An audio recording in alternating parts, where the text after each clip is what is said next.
जादू की चक्की की कहानी।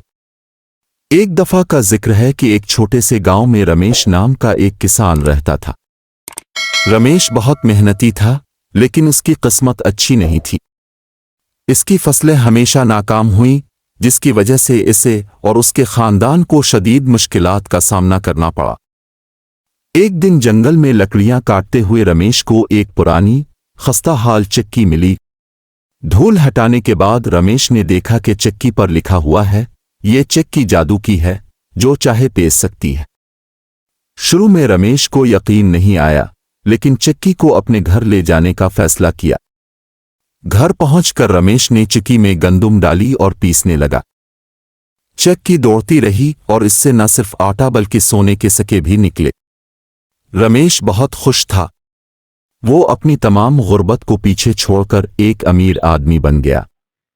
उसने अपने खानदान के लिए एक अच्छा घर बनाया और उन्हें तमाम आसाइशें दे। रमेश बहुत सखी था। उसने अपने गांव के लोगों की भी मदद की और उन्हें गुर्बत से निकाला। लेकिन आहिस्ता आहिस्ता रमेश लालची हो गया। वो सोचने लगा कि चक्की से इससे भी ज्यादा कीमती चीजें निकल सकती हैं। एक दिन रमेश ने चक्की में सोने के सिक्के डाले और उनसे हीरे और मोती निकालने की कोशिश की, लेकिन चक्की से आग निकलने लगी और पूरा घर जलकर राख हो गया। रमेश को अपनी गलती का एहसास हुआ।